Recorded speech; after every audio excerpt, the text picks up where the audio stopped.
Very good evening to all of us, including myself, and thank you so much for coming. Because I often say this, I bemoan the fact that Saurabha here is usually the one who's basically at my end, interviewing everyone and trying to sort of share good stuff and so on. So it's fantastic to have her in the hot seat for once. So a big round of applause for all of you for coming on a Saturday evening, braving the rain, the weather, and whatnot. Thank you, thank you. Also, a second book launch in a space of 8 months is a lot, asking for a lot. So thank you so much for humoring us and for supporting creativity. So, and very warm welcome to Saurabha as well, the author, the star of the show. So we're going to commence embarrassing her right about now. So I guess most of us know her personally, so I don't think there's a need for a formal introduction, is there? But just for the, just for the benefit of people on YouTube and where not. So Saurabha Rao is a highly underrated, almost unsung creative person whose talent far exceeds the recognition that she has received. Even though, full disclosure, I am her legal wedded husband who's saying this. But I'm saying this as a reader, as a fan of literature, as definitely not a discerning poet. So that is one caveat that I definitely want to place this evening. In fact, there are some Dikajaru, like we say in Kannada, sitting at the back. Please don't go by where they're sitting. They are the most learned, erudite people, particularly in poetry. Okay? People like Shashank, Vyasa, Sumana, who's not even visible right now for some reason. Yes, there you go. She's an assistant professor, by the way, of literature.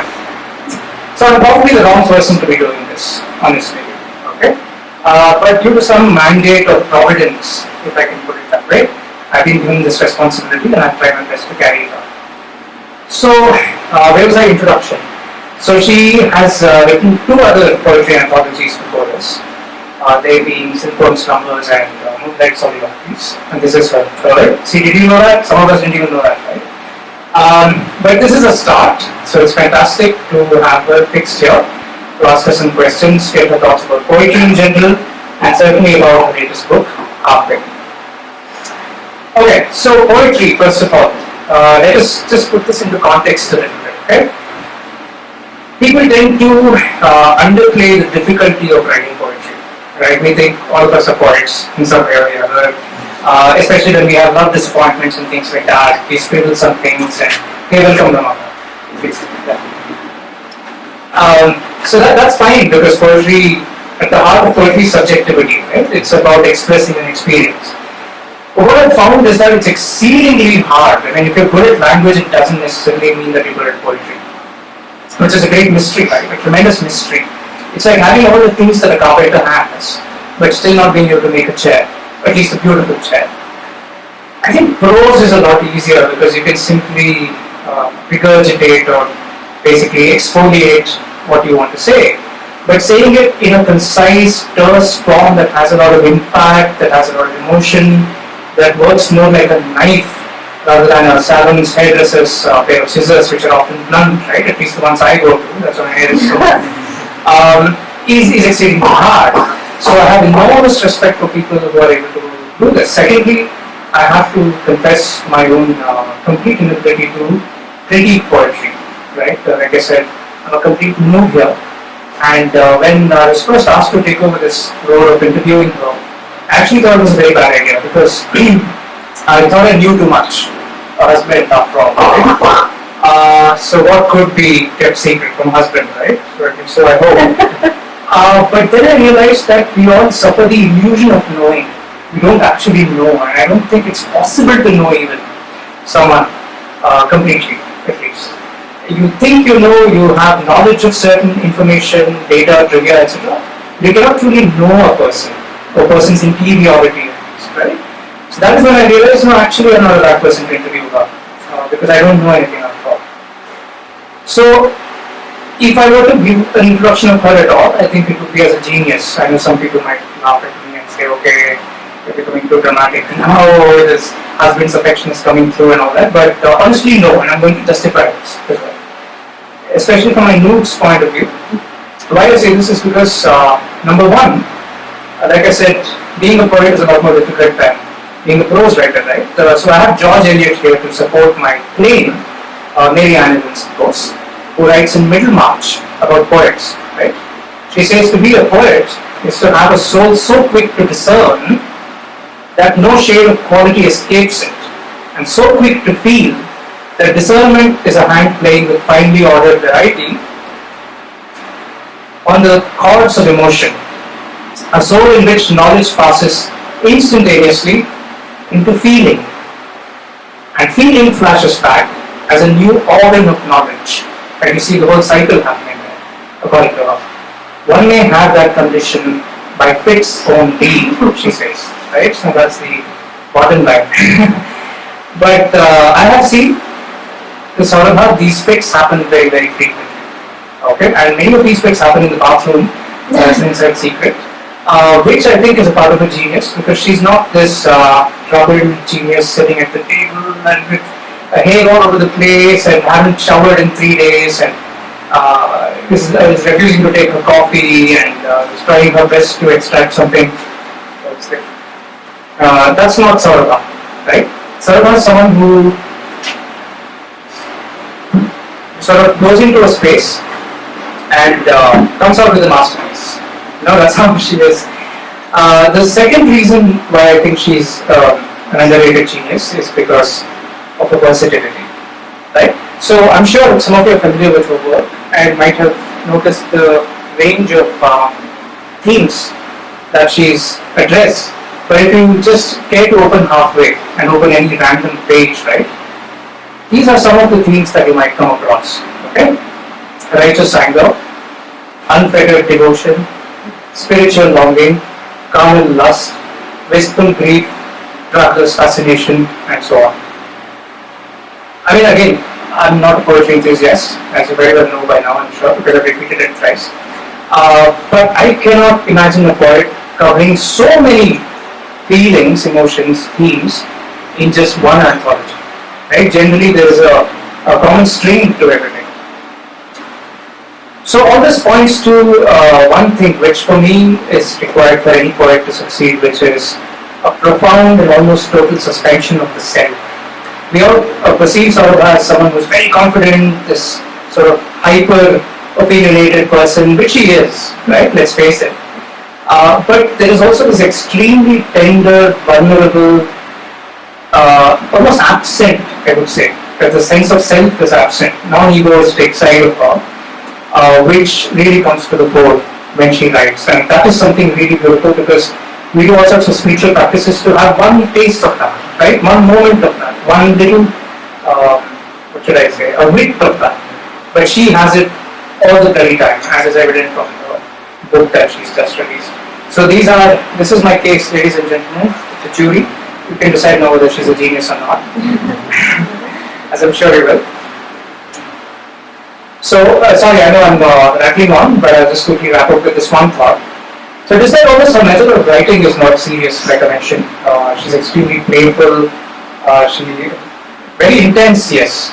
We all know Saurabha is a very intense person, right? So I think that intensity comes through in halfway. It goes all the way in being intense. It's definitely not half measure. And one interesting thing is that I've rarely seen her editing her work.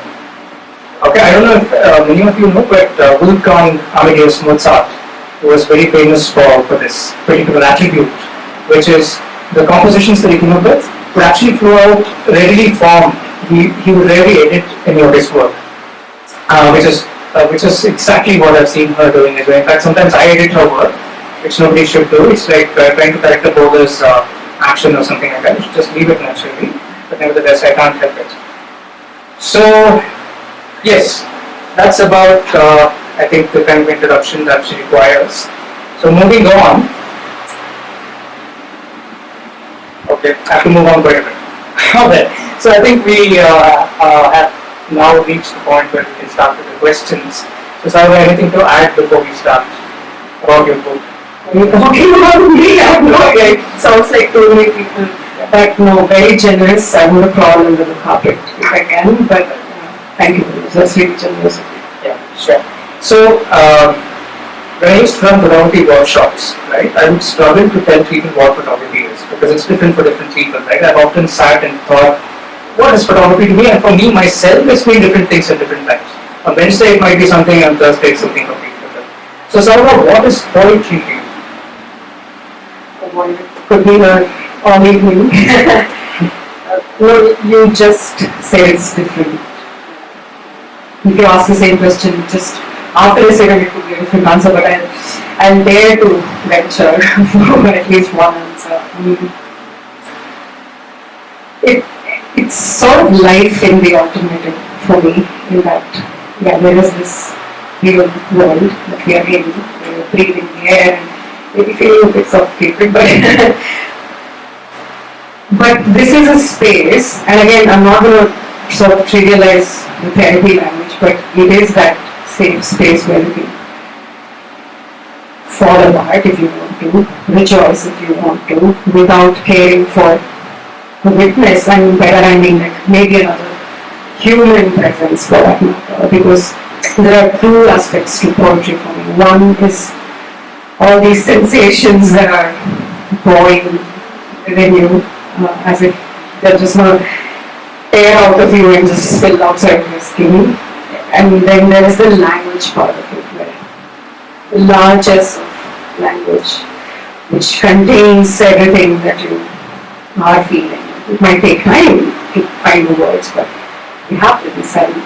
And there is that, within that space, there is that fascination also. You know, we take it for granted, don't we? The fact that we can place one word after another and make sense out of it, and try to, I don't know, birth meanings out of the words we sometimes casually, flippantly use. And so, yeah, and why I say life in the alternative is because here's the thing, right? Like, when poetry happens, it's no choice. It just happens, and it happens in spite of you.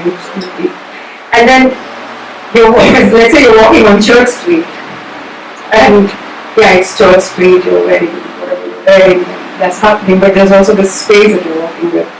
It's within you or with you, I don't know, whatever, but it's almost like you're splitting two, at least two, and then that space is there, and you can't escape it. And I think I'm going to sort of, again, dare a little bit here and say maybe it's the same for anyone who practices any form of art in that space. So, yeah, again, like I said, the answer might change just after 1 hour from now. Yeah, no. This is a nice segue to my another question which I was going to ask you later. You mentioned the largest of language, right? That's a beautiful phrase, by the way. We often perceive language as being reductive, right? We tend to think that no feeling can be reduced to words. Whereas if you read Saurabh's poetry, again, not saying this out of failure affection, you almost feel your understanding expand, right? Your perception of the word expand as far as it can expand in the intellectual realm, right?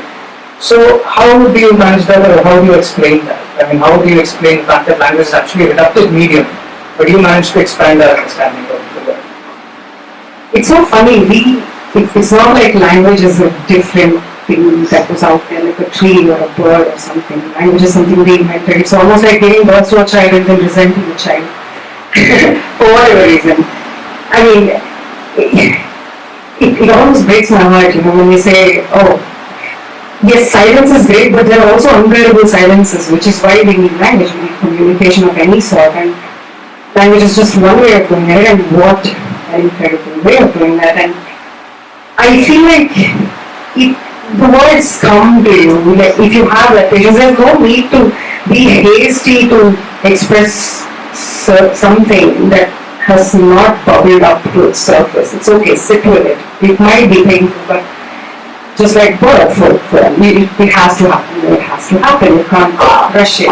So, yeah, every time I hear writers and poets, and some of the ones that some of us admire a lot, when they use that sort of reductionism, I don't know, it really breaks my heart. I mean, it's sort of being judgmental about something we invented as humans, human species. So, wait for it. The words will come, and yeah, when you want the silence, that's the easiest choice, I think, to stay quiet. But words will come, and I don't think, again, because the words have been happening like a saving grace, there is no way in hell I will ever resort to that sort of productions and welcome which I don't know if I was able to answer properly. Yeah, I think everyone will find the answer within themselves, but these are just sort of pointers to. These conversations are not for an hour. You know, these are the questions that people have pondered upon for ever since people started writing. Sure. So you mentioned pain, right? So one of the numerous, again, themes, one of which I did not mention, covered in halfway, is alienation, pain, things like that, right? So this is very evident in a poem called Apparition, which is on page 3, which I'm going to proceed to read now. So it was that invisible one, that surreptitious lover no man ever wants, to tell the world about that noontime beloved whose anklet-clad feet strive for silence, in walking away in the morn, that bench that never makes anyone proud, that occurrence that isn't a part of anyone's narrative, that chapter that no story's spine is ready to support. How beautiful, right? A hush hush, a shadow thing to whom even the darkness of ink is denied. I mean, that is some despondency, that is definitely some hopelessness. There's definitely a lot of pain, rasa, as we say in India, right? Evident in that. So there is this perception that very, very widely established and deeply entrenched perception, right? That it is pain that leads to the best work of any genre of art. I'm sure all of you have sometime or the other come across this narrative. How true is that? I mean, in your experience, because that doesn't seem to be so in halfway. There are a lot of joyous poems, there are a lot of investigative poems, there are a lot of introspective poems which are equally profound, right? But yet there is this narrative that pain or this typical stereotype of a troubled genius is what they like to call it, right? Is what leads to the best work. So what is your experience been? I'm pissing off a lot of people, especially my fellow artists maybe, but as opposed to that, a couple of things.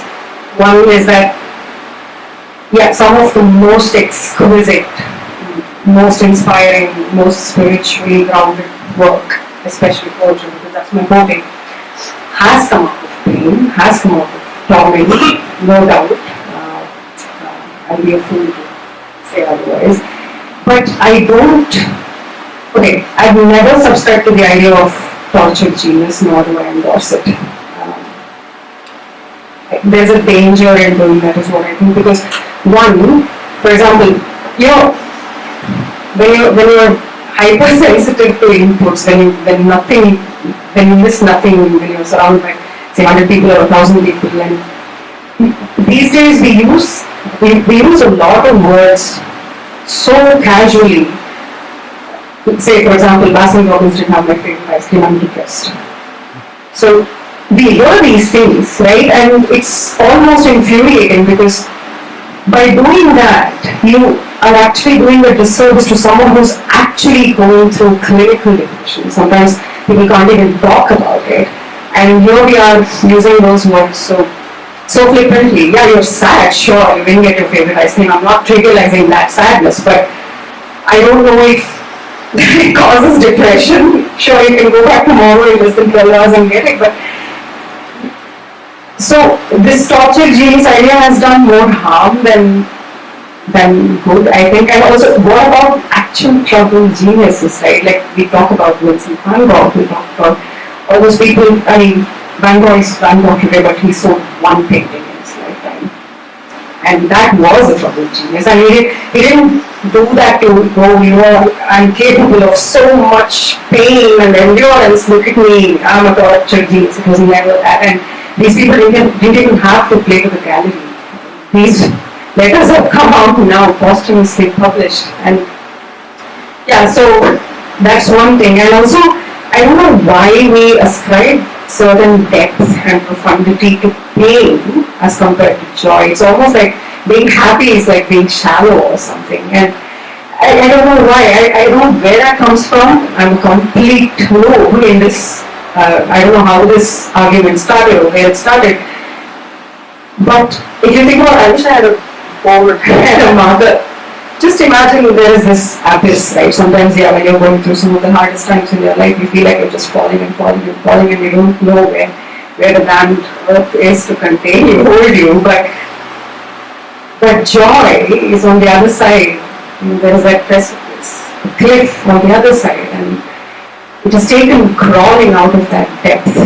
And maybe, if it has some tenderness left in it, it's also holding out its hand to whoever is there at that point. So it knows what it is like to have been there, been down, like that. And so for me, joy is not lack of depth. And Mary Oliver, for example, anyone who's into nature knows how incredible Mary Oliver is. And she just looks at the sky and a bunch of wild geese are home, and you got the eternal home, wild geese. Everybody should frame it and put it on the wall. So that was not out of pain. Mind you, Mary Oliver went through a lot of pain in her life, but yeah, she was also so capable of joy and spreading that joy through her work. So, and so last thing, I know I'm taking a lot of time maybe, but yeah, I really want to say one more thing about this, because we keep talking about this as well. Again, at the cost of pissing off some fellow artists, I don't think we should put artists on a higher pedestal than anyone else. A soldier, our BB&B guy. So my grandpa, my paternal grandfather, who passed away 3-4 years ago, they lived like a home. He didn't have the right one. So he was a farmer. He lived in such a way that there is not a single person on this planet who has something bad to say. And I have a cousin here who can vouch for that actually. So, and when he passed away, I remember one of our uncles saying in Kannada, Hasudhara was Kudro. And I really breaks my heart to stay with me, Someone who lived like a cow. We say someone ate like a cow. I don't know why we say that, but so yeah. He didn't even as much put a pen or a paintbrush in his entire life, but what an incredible life. So again, this torture genius and I'm an artist.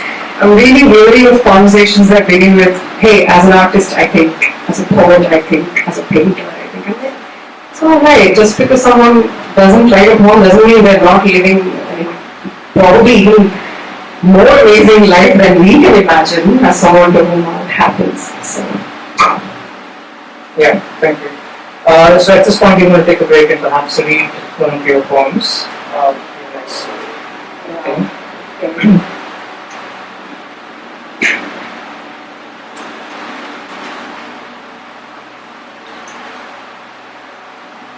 Yeah, okay. Here's the thing, right? Actually, anybody can write poetry. Some people just talk poetry. They say things in such a way that you just feel like, oh my god, that's a metaphor I never thought of, right? And our people are such great storytellers. I'm gonna maybe sometime during this conversation or outside, I'm gonna tell you a ghost story that I've been after. And there is this wonderful 70 plus Acha in somewhere in a remote Mannaru, the remote Western Ghats village.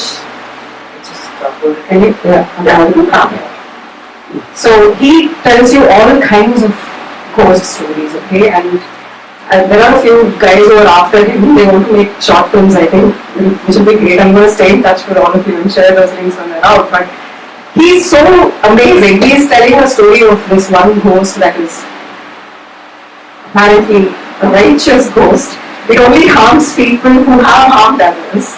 And then again, it sounded so wonderful when he said, Adevako samskara even that ghost is cultured.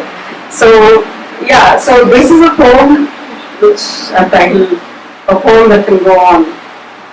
I'm going to read this because it can actually go on. You can just keep adding your own things and make it your own. So, murmur of a coconut tree, luminous rounds of a spiral web, melody in a river's bosom, glint of light on apple skin, the sun there, the moon here, the many moments in some memories and the many memories in some moments, state of being both transfixed and moved, lascivious letters, earth in single malt, the orange silences that Atwood articulated for all of us, loves that do not demand loyalties, eternally open doors to love, mystery of how everything that spills belongs to space, the helplessness of birth, the inevitability of birth.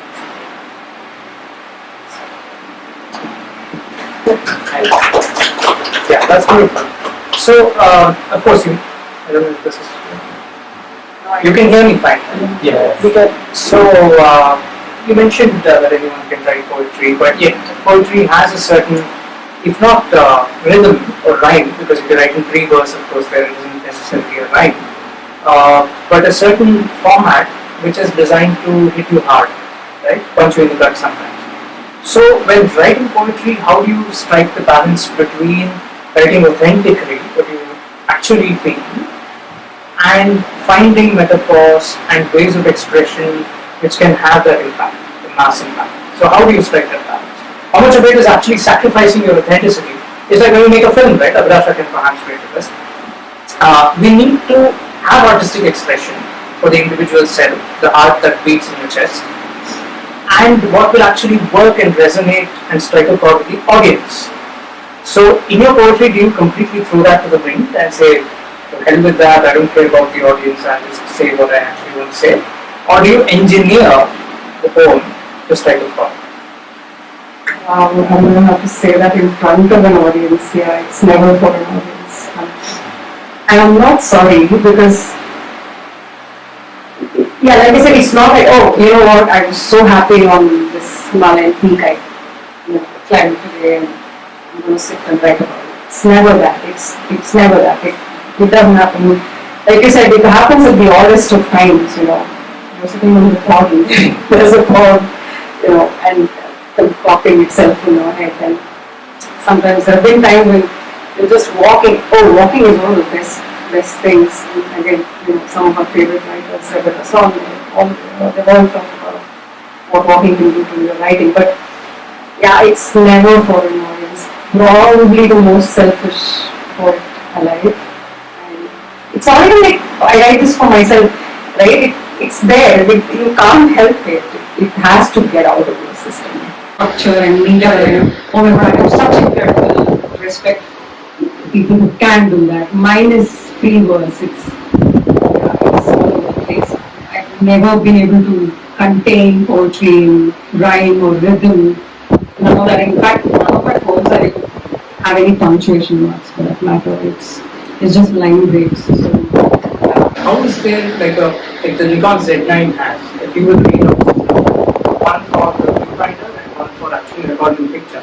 How do you have that dual readout system in your brain that one part can actually enjoy the moment and the other can actually write about it?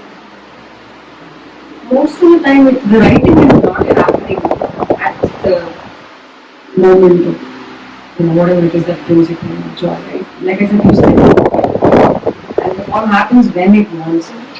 It's almost like sorcery. It's magic. It's never.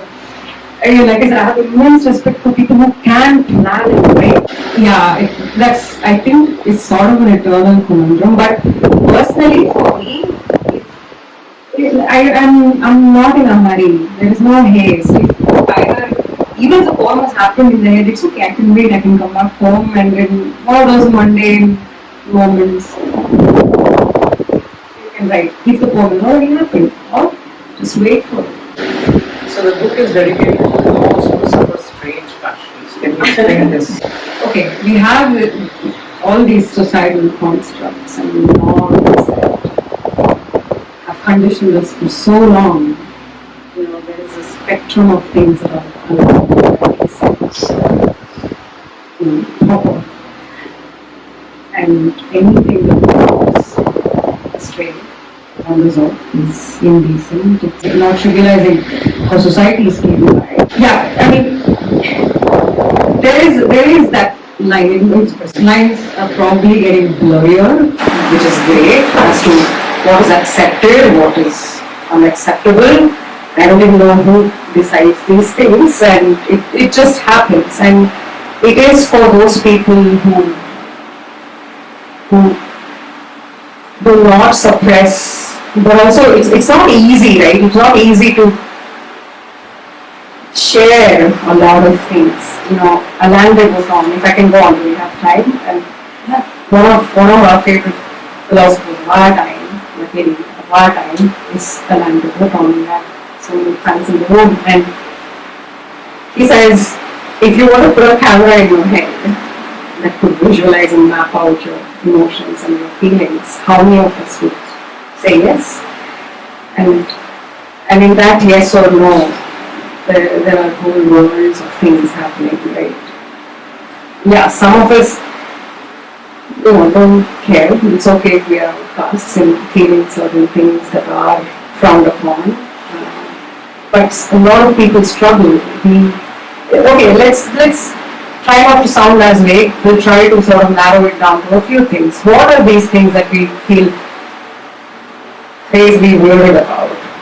Things related to, I don't know, fame, money, sex, love, lust, right? And I come from a very traditional family, and I'm married to this man. So if I go on my life trip with 3 other men, even if it's for a filmmaking project, which is work, it's going to be a scandal. So what do we do? I'm going to stop dreaming, making these things? No. But there are a lot of us who do sometimes helplessly play by the rules, compelled to play by the rules. But they are there, those emotions that we will never. Here's the thing, like each one of us in this room are sitting with a lot of things that we have never spoken about. Things that are never, like we feel either shame, guilt are the things that are usually attached to these things that I'm talking about. You're shamed for feeling certain things. You have to feel guilty for feeling certain things. How are you allowed? How can you say motherhood, for example? A lot of people today, even today, if you say postpartum depression, like, oh, you're not the first mother in history to give birth, and shame for it. We glorify motherhood so much. And if a woman, I have a friend whom I'm really proud of, and she'll know that I'm talking about her, takes 1 hour every evening. I don't even want to see this. And she'll tear you to pieces if you say anything bad about the child. Just because she wants that 1 hour for herself doesn't mean she doesn't love the child. But we glorify motherhood in so many ways that a mother is not allowed to say, I'm frustrated, I don't want to see this thing for 10 minutes, let me be. Do we create spaces in our own homes to say that? Do we,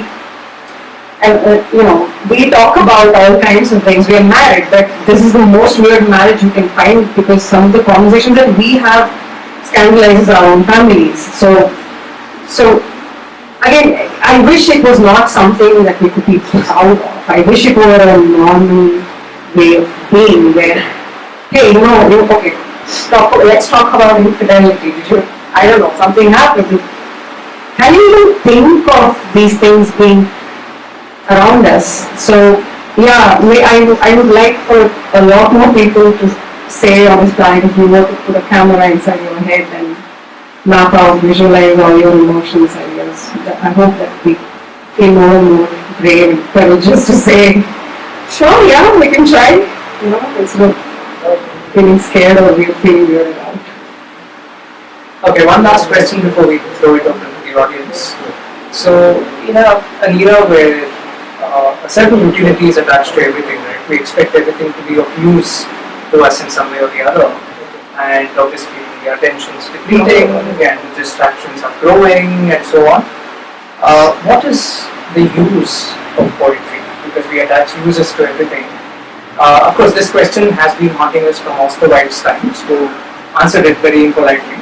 But what would be your answer to this question? What is the use of art in general, but poetry in particular, in today's times particularly? How do you see the future of poetry shaping?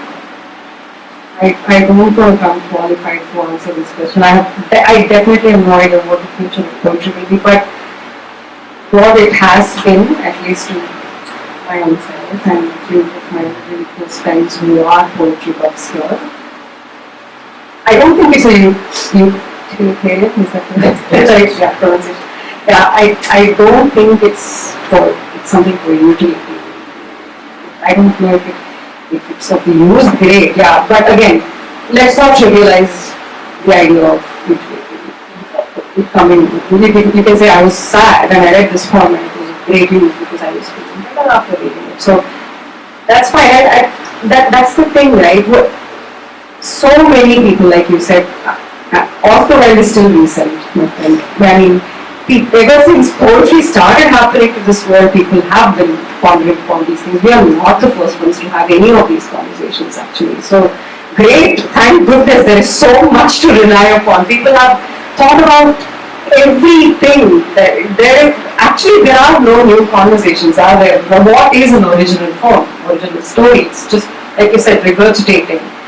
So, thank goodness for that. And yeah, like I said, that space I was talking about, it's very personal space that you have, but there could also be like a collective space where, again, you feel a little less lonely, like James Baldwin says. That's the thing.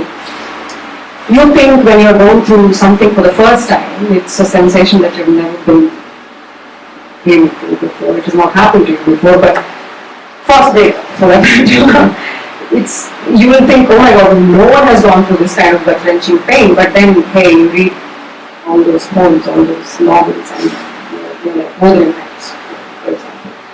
And you're like, what the hell? And these people have felt it in ways that I can't even imagine or articulate. So that is what poetry does, I think. You feel less lonely. You feel like I'm part of something. People have felt these things before. I'm not alone in feeling whatever it is that I'm feeling. People have written about all sorts of things. I'm talking from Anne Sexton to, again, Naomi who won Wallace Stevens Award yesterday. There is actually nothing new to say. It's all been said. It's just about actually executing those things and to have that humility to. It's so difficult these days to make two people agree on something, right? I feel like we live in times when you say, hey, I like apple, and people are like, what do you not like banana? Why don't you like watermelon? Why do you not like orange? All you said was, I like apples. So at a time like this, we are doing this event in a bookshop, which is amazing. I mean, forget how we just go pick up all these names we just took in the last 1 hour. They've said it all and it's extraordinary. We just do this because there's no other way. You have to do it. They have also read before, and so you're not going to stop reading. So you're right. They've also written before. But this incredible bank of things that people have created for us is amazing. And most of the time, again, talk to your grandparents, your parents sometimes. How many of us know the chilling things that our mothers have gone through, could be during their weddings, just after their weddings, the kind of things that they might not have shared before with anybody. So, yeah, there is a whole universe of things out there. So I don't know, and it's also very different to each one, right? What poetry to me is not what is to anyone else. So, for me, yeah, all these things. Okay, fascinating. I think that's probably one of the things that makes the poetry very compelling, because I think it relies more on finding commonality than hardcore individualism, right? And what a poem, see, for example, that Red Star poem, right? For 10 different people, it's 10 different poems already. That's the beauty of it. There is never one poem. How incredible is that? So I want to read it for those of them who haven't read it. After this, we'll go into questions. Yeah, this is a beautiful bird, so just Google it up if you haven't seen it. How do you pronounce it again? Goldenstedt. Goldenstedt. Is it German? It's German. Okay. Goldenstedt. Red Star. You walk in a trance, translucent, amniotic. Its milky silence thickens around you by the minute. There isn't much to do in these heights, except being lulled into ennui and a few internal monologues. not all of which are comfortable. A red start darts across the rare thickets dotting Spiti's banks, breaking her wintry glacial sobriety like sudden scrawls of a pen on paper made merely to interrupt a deafening void, carefully crafting words to face the frightening frailty of only feeling. You may not always know what you set out to say, and just admitting this is sometimes the only saving grace. For even the mountains aren't always merciful. They push you out of your embryonic refuges to the pain and blood of a somewhat new birth.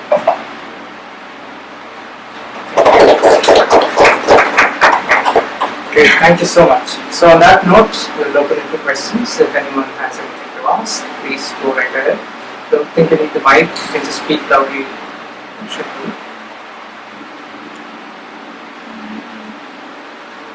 Anyone? Wow, what a nice audience. No questions. The dumbstruck by your question. I just want to add on what Shankar, and that's the second part of the question that probably could answer, right? One is on the metaphors, so that's the part. So I see a lot of metaphors in the book, and then I sometimes see that the metaphor is a part of the poem, but then you could also just take the metaphor out of that poem and then have a list of those. And that is useful and or not useful and also beautiful in its own way. That's right. So what's the origin of this? Is it a part of the poem and it came out as a part of the poem, or was it something that you had thought of it before? Like there's one example. One was the metaphor what you. There's one more about the moon getting sharded on the sea because of the waves, choppy waves.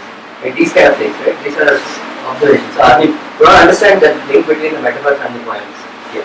I have no idea how that happened. Honestly, I really wish I had some interesting things to say, but see, it's okay. That moon shattering on the way, shards of glass or something that you're referring to. Again, here's the thing. There might be the same metaphor lying in one of those poetry books down there. It's not like, oh, I'm the first one to write this particular line, and that's very humbling now, by the way. So, but then it's not like I'm going to come up with a metaphor. It's not a planned thing. This actually happened in Agoda Beach in Goa. That's when the poem happened. Thanks for reminding me. What a moment. Takes me back there. 2017 December, I was standing in the moon and we saw a 10-minute shower, about 101 meteors falling. We counted. It was that night, and it's actually happening. And here's the thing: it's a curse almost, I tell you, because you can't escape these things. It's so noisy sometimes. It's really annoying. Like you like shush, you know. But it's happening. Like everybody's seen that, by the way. It's maybe there are others who have articulated it in a different way. The moonlight chat with the waves. It's an old thing now. these ideas, but I don't know. It's not planned. The darkness of ink being denied is also not planned. And sometimes what happens is that line actually happened while writing. Again, the physical act of things, right? There's all of these things that you're feeling that's happening within your gut, your heart, whatever. But the act of writing itself is a very interesting thing because there is a lacuna there is that gap, and a lot of times a lot of things happen. While you're writing, right, there's an empty page, which is the most beautiful poem ever, and you see ink actually blotting paper. So it happened. So again, it's not like it's premeditated. Thank you. Excellent question, Ajay. Yeah, great question. So a lot of people are capable of this, which is great. Right? Again, it takes all kinds to make the world, so which is great. But none of this is sort of premeditated. And sometimes it happens. If a thought comes, yeah, it's a note lying somewhere. Might get used, might never get used. Yeah, just another quick example. There's a fugitive soul moving from one exile into another. That's like mic drop. Acha, knife into the heart, start, end of story. Yeah, this is also, by the way, in a benign travel poem about Zanzibar. So, I mean, earlier George Eliot spoke about souls, right, in poetry. I mean, this is something that I found related to that. So, yeah, please, next question, anyone? Yes, Trisha. So let's just say, you know, okay, you were trekking up Himalayas, and you didn't have your phone, okay, and you saw something, and then, or you just wherever you were somewhere, and then you had an idea, and you don't have your phone, and you don't have a pen or paper, like, do you still like, you know, I always find that when I have ideas, I have to like immediately jot it down, or else I'm scared and forget. But does that happen to you, or how do you look at that, or do you fear like, okay, you know what, like if the thought has left your head, or do you feel like, okay, it is going to come back to me because it is there somewhere, or what's your? This I have an answer for, because there is no fear, like me, and a lot of those exquisite thoughts have vanished to wherever they came from. Again, that's why it's never yours, right? So, sorry, I'm just quickly, I remember this Leonard Cohen fancy room. He, in one of his interviews, he said, when they asked him, again, do you plan on writing whatever metaphors, do you plan on would happen? He's like, so humble, and for an artist of that stature, he says, it comes from somewhere, and if I knew where it came from, I would go there more often, and that is such a nice way of putting it. If we knew, then there'll be like 10 pathways right here. So, yeah, those thoughts, the ones that are lost, they're lost. Sometimes I remember, because you have felt it so viscerally, it is really, like we said, you know, daggers in the heart, and until you put it down, like you said, there's no peace. Yeah, that's great. That both happen. Both happen. But I wouldn't, again, you know, any day, I want that experience more than actually documenting. It's fine, I don't have to tell the world how happy I felt. I am selfish. I want to feel happy, just be there in that moment. And if you have the time to come and document it, yeah, nothing like it. You might need another lifetime to just document, and that's the cycle that goes on. Yes. I have a philosophical question of sorts. Do you think that we would still feel joy without feeling pain? Or would we recognize it as joy? And you mentioned the depth of joy.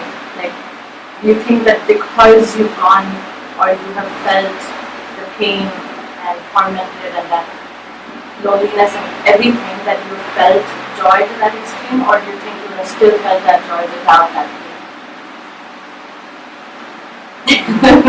Let's go ahead and drink up. Again, see, please take everything I'm saying with a pinch of salt. Don't say the darndest things. You don't even have to really a single thing that you might exchange. But here's the thing, we're having these conversations, we've started them. We can talk about this as long as we're around. But I think this is coming from the contrast of things, right? If I may, the place where it's coming from, the question, only when you know pain can you tell. Great, but I have thought about this, by the way, and I'm so happy to at least try to answer. So, children, toddlers, I mean, at 6 months of age or something, like some of my closest friends have given birth recently, and they're happy. They're so joyous. They're in their own world, and I don't know what they have gone through in those 6 months of being alive, but they are capable. So it's an incredible thing. So Shashank has a son who is 1 year old now, which means that it exists without they say knowledge is sorrow. Without knowledge of sorrow, the joy exists. It's a curious thing, but I don't know. Again, take it as a pinch of salt. But yeah, the contrast thing is very easy to understand, that so that it doesn't throw you off guard. So you have some sort of an anchor to feel, as if you're grasping something, that you're understanding something. But maybe joy does exist without the knowledge of. So again, like I said, just look at a baby. Yeah. We'll talk. Great question. Yeah. Just to add to that, and also another question. So, this sorrow is a weird thing, right? So, in Indian context, we say Ramayana is the Adi Kavi. So that's, I think, we say Ramana. Sorry for this. So Ramayana is an outpour of feeling which came out of sorrow.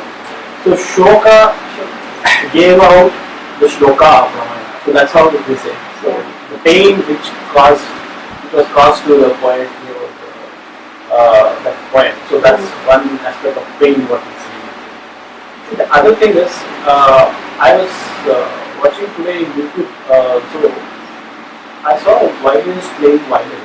So what he has done is, I probably went to the university, so he's working on that project. He has trained violin so well that he plays Carnatic music along with it. So what plays Carnatic music? A violin. Okay, so he has programmed the violin using artificial intelligence. So the violinist plays and he played along with him. Carnatic music we call what we call Anusarana, like main artist plays and violin plays. So it plays along with it. And now, the same way we have ChatGPT, we ask a ChatGPT, we give him a trigger, say I want this kind of poem, it can write poems. Yeah. So, as a point, what do you feel about this kind of synthetic poems versus organic poems?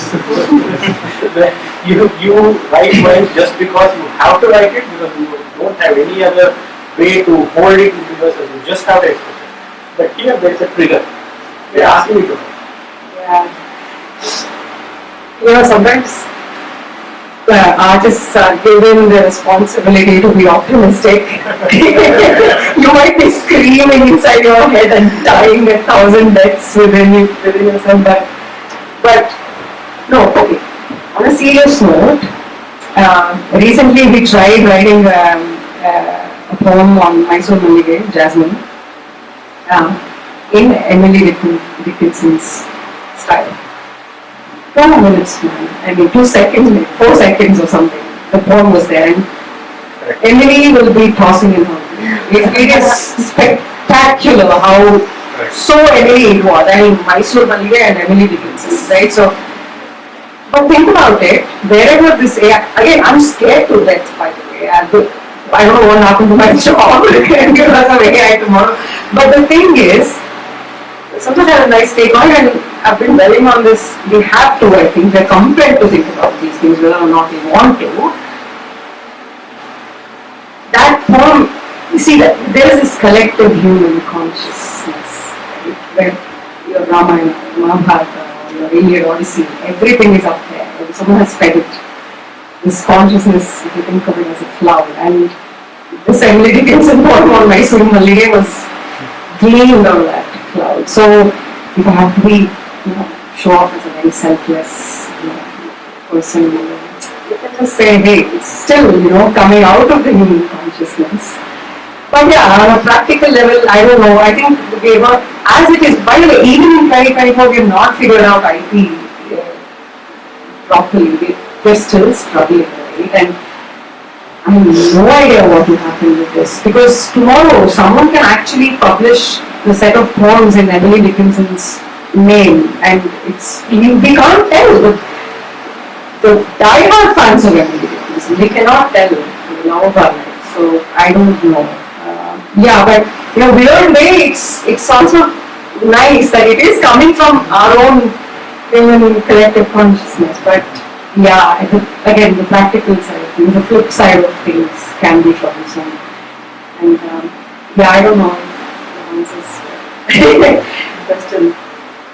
But the Shokarasa I didn't understand though. Like, what is the Ramayana reference? It said that when we knew Ramayana's story, right. in very advance. So once he saw that bunch of birds, one among them was killed by a hunter. The other ones, he saw the Shoka in the other, and he started feeling that pain. And out of that pain, what came out was No, make no mistake, I'm not trivializing that. Like I said, some of the most exquisite poetry has come out of And you mentioned one epic, Iliad, which is one of my most favorite epics from any ancient civilization. What is, oh my god, bloodbaths, right? So, like I was just saying one line incidentally this morning, Helen of Troy. And so there is this, I forget, Hilda something. Sorry, I'm forgetting the second name, but she writes, who bothered about Helen before the war? Helen existed, and she was just as much of a beautiful woman that she was during the war. But who cared about Helen before the war? Just something incidentally we spoke about. Yeah, no doubt. Again, I'm not not trivializing that at all. Great artists come out of it. But I'm just saying, don't say that that's always more profound than something that has come out of joy or anything else, fascination, admiration, So that's all I'm saying. Yeah. Yes. So, In a similar vein, do you think that there is anything that can be termed as bad poetry?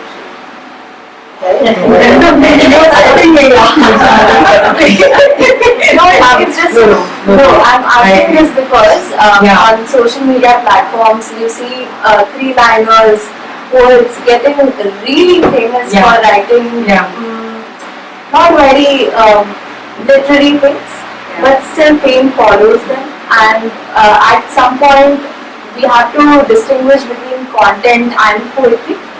So how, as a writer, do you distinguish between that? And would you even, I'm not asking you to like give a judgment about somebody's work, I understand that, but do you think that we also have a space to call a work bad? I do. I mean, again, sometimes what happens is, again, what is original work, right? First of all, I'm just going to go back to that again. It's hard to say anything new because it's all being said, but yeah, there are some, I do believe, again, I'm not even going to try to be diplomatic about it, there is mediocre art. And again, that could be mediocre to you, it's fine.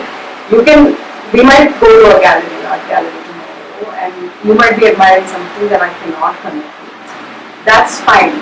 I'm going to say I found this mediocre, it did not help me in any way, but I'm not going to say, bring it down, just destroy it, it's okay, someone else is able to relate to it in some way, so who am I to stop that?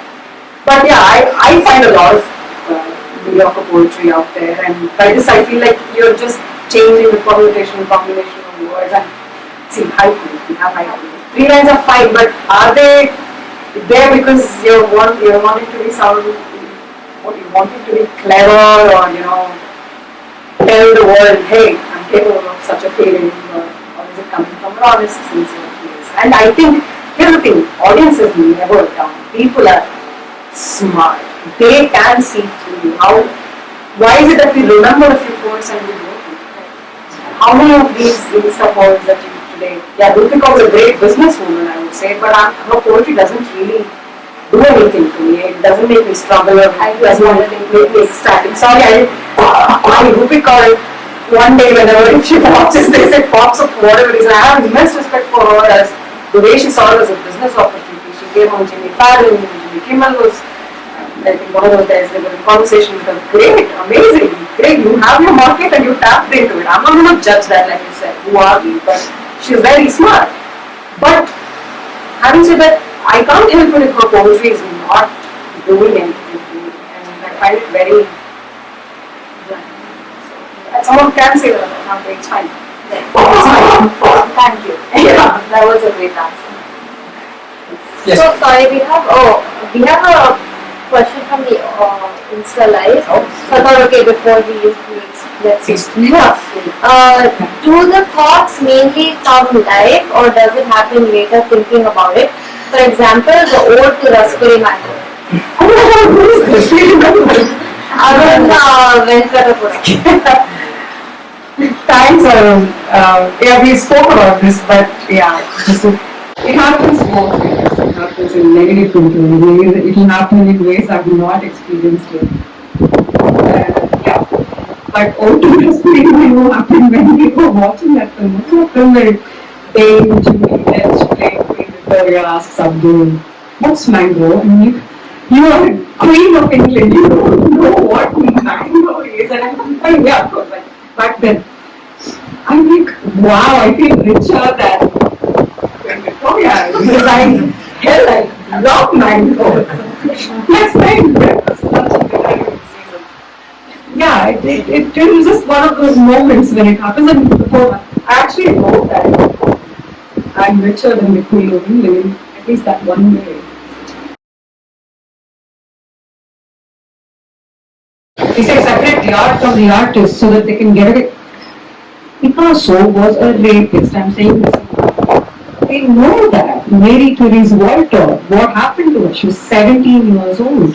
The world can exist and it will gloriously exist without cubism. I don't want any Picasso, even if you're going to give me an original for free. Neruda, we were shocked when we realized what he did to a woman in one of the Sri Lankan estates he went to. When I threw all Neruda books away, I know it sounds dramatic, but hey, it can be dramatic. But seriously, it's really dangerous is what I think. That is why art happens in spite of you. It's great, but I don't think just because you're an artist you can get away with it. Someone not being into any form of art doesn't mean their life is any less. It matters to write poetry because you do. That's why. There is nothing Exactly, else to man, yeah. There is nothing else. Yeah, it's not about 50 people were supposed to learn up and it's the joy of it, oh my god. I mean, you can never explain that to a second person. It could be your parent, your sibling, your spouse. Right. You can't, it's your own. It's your own. That's what I would want to do. So, even ChatGPT writing is just like, because it can, because it does. Yeah. There need not be a question, what will happen. I think that on one parallel will continue and humans will on another will continue. Nice questions. Yes, it's been an absolute pleasure. If no one else, okay, Mark. No, so the person outside will have the question. Oh, I'm sorry. There's a person outside. Yeah, there's people outside. Oh my god, please come in. More than the 20 that we thought. Oh, you have a huge set of fans and all that. A lot of people are standing for quite some time outside.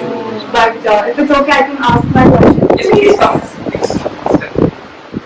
So I want to ask you, how do you navigate through, converging the thought when you are getting to inspiration?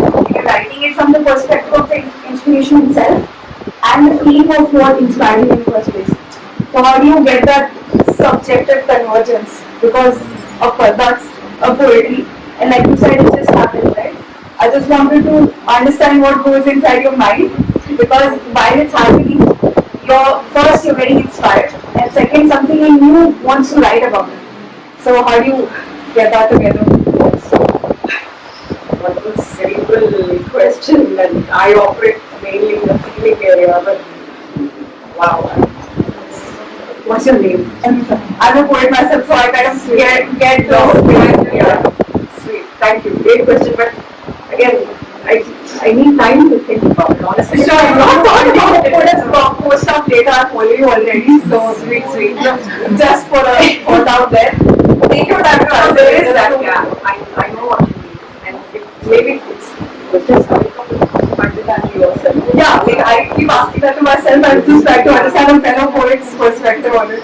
No, yeah, sometimes it takes a long time to travel from that point. And again, that's one of those things that a reader will probably never know, and it's just your own.